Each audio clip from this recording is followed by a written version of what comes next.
Assalamualaikum warahmatullahi wabarakatuh. Selamat berjumpa kembali dengan kami di channel YouTube Arpani Bay. Pada kesempatan ini kami akan memberikan atau akan menjelaskan soal-soal AKM Matematika kelas 8. Kami akan mencoba memberikan contoh-contoh soal AKM dan pembahasannya. Semoga video ini bisa bermanfaat bagi Anda semua, dan tolong kalau memang bermanfaat silakan bagikan dengan teman-temanmu yang lain. Sebelum Anda melanjutkan menonton video ini, jangan lupa berikan komennya, berikan like-nya, dan subscribe-nya.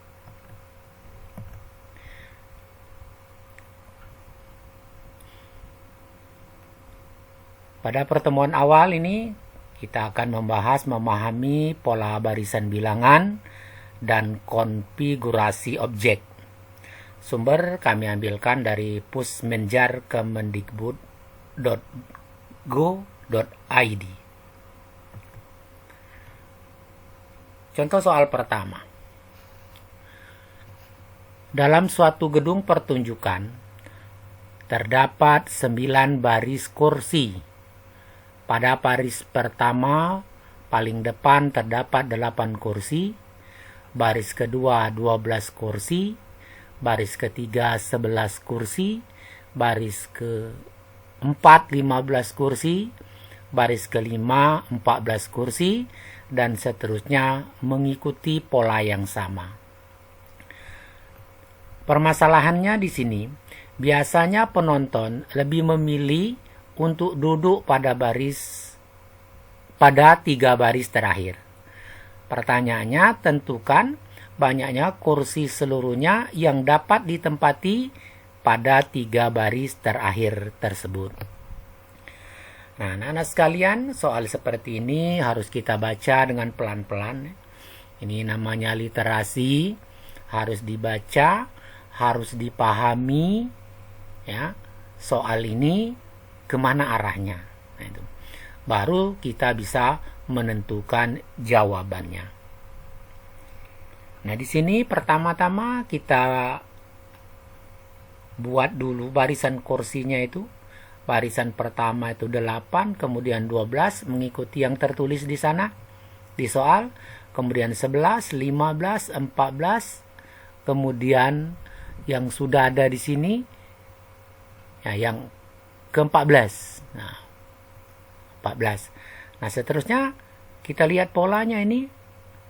Ini nambah 4, ngurang 1, nambah 4, ngurang 1, nambah 4, ngurang 1, nambah 4, ngurang 1. Sampai katanya 9 baris. Berarti baris pertama, kedua, ketiga, keempat, kelima, ke-6, ke-7, ke-8, 9. Sudah cukup 9 baris. Kemudian angkanya di sini yang jelas sudah ada baris kelima itu 14. Nah, 14 berarti tambah 4, 18. Kemudian aturannya setelah 18 kurang 1. Kemudian tambah 4 lagi. Jadi 21. Kurang 1 lagi. Nah, ini aturan yang harus kita lihat pada soal pola bilangan yang seperti ini. Nah, total jumlahkan saja ini berapa. Ini setelah dijumlahkan ada 136 kursi. Nah, selanjutnya dia mengatakan di sini biasanya penonton itu memilih duduk pada 3 baris terakhir. Berarti ini barisan terakhir, kedua dari terakhir, ketiga dari terakhir. Dia memilih 3 baris ini. Nah, tinggal berapa banyak? Ya tinggal kita jumlahkan. Nah, 3 baris terakhir ini, baris ke-7, baris ke-8, ke-9, ya. Yaitu 17 bangku, 21 bangku ya, kursi atau kemudian 20 kursi berturut-turut. Jumlahnya 58. Jadi soal literasi ini harus banyak membaca dan memahami. Ini untuk soal pertama.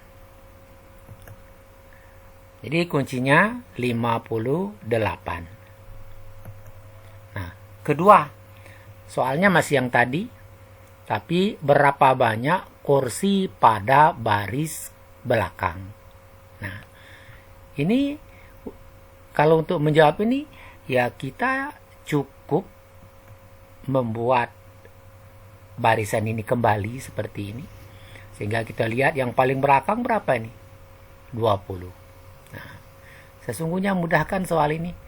Nah, tapi kadang-kadang kita terpikir rumus apa yang digunakan. Nah, padahal tidak semua permasalahan matematika itu harus diselesaikan dengan rumus. Tapi diselesaikan dengan membaca, kemudian nalar. Bisa dipahami? Jadi jawabnya adalah 20.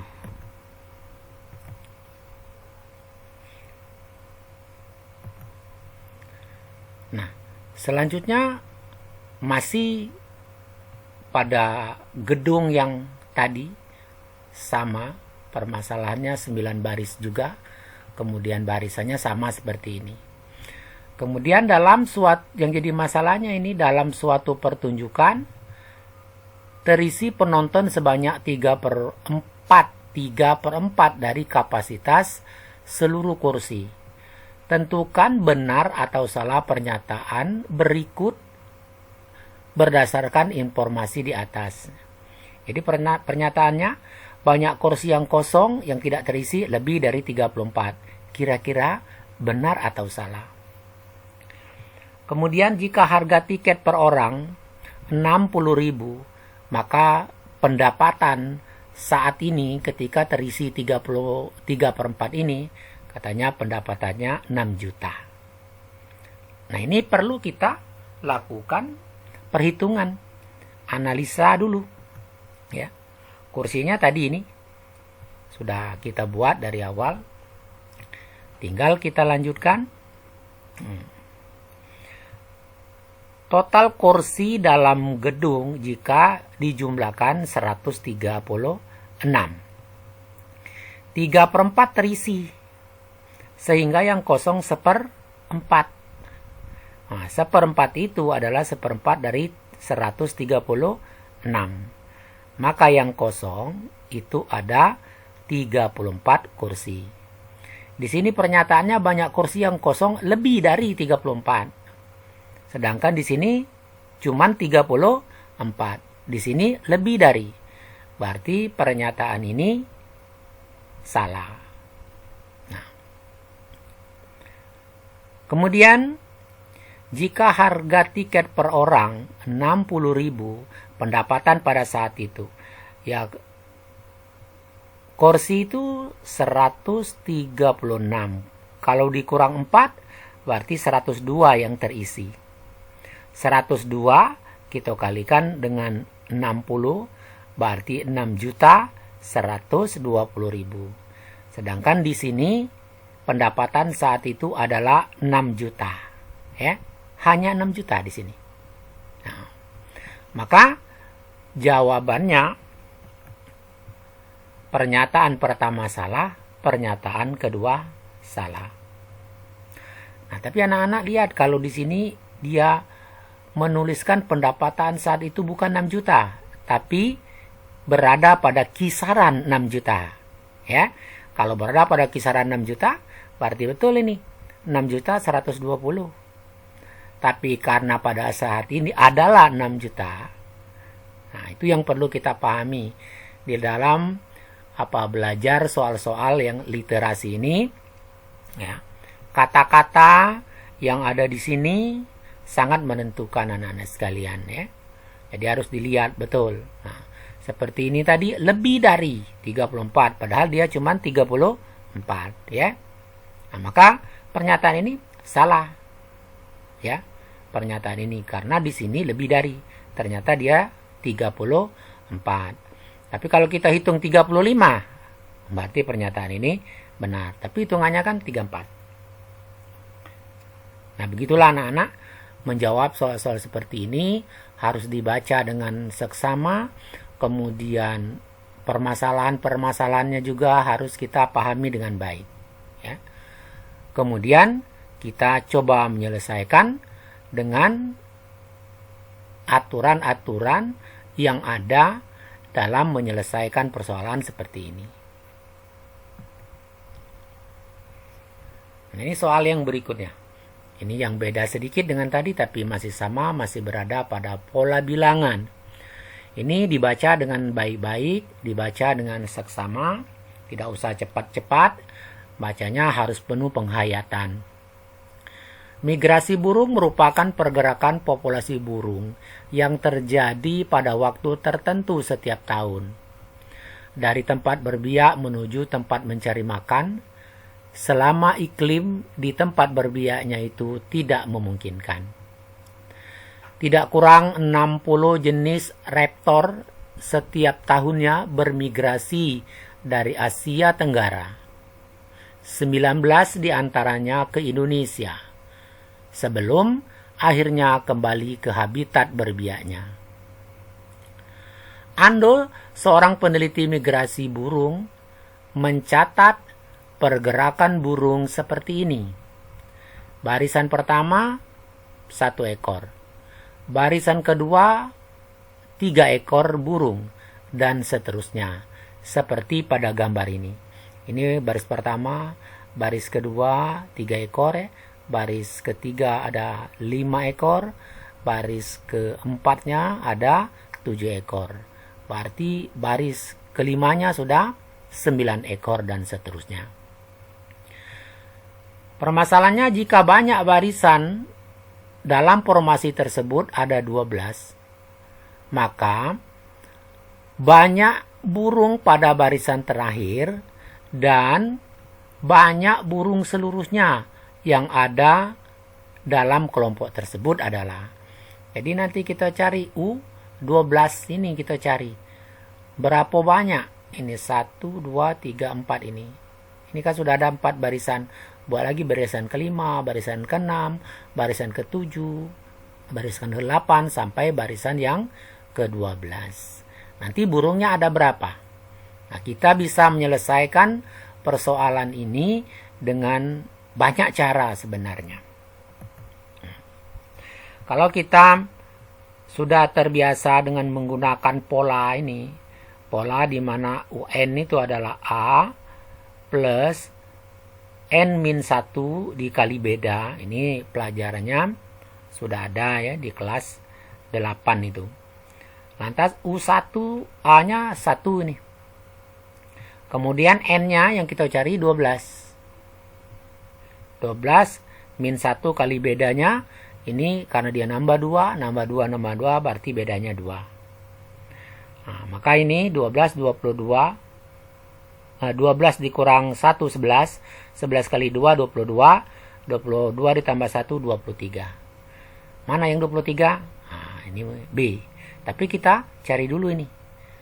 Banyaknya burung, ini banyaknya burung pada suku yang ke-12, yang terakhir.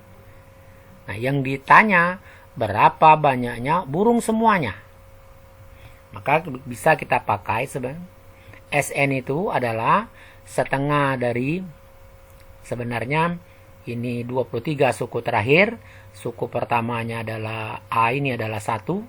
Berarti dia nanti akan berbicara ya 1 suku pertama ditambah suku terakhir, kemudian dikalikan dengan separuh dari banyaknya suku.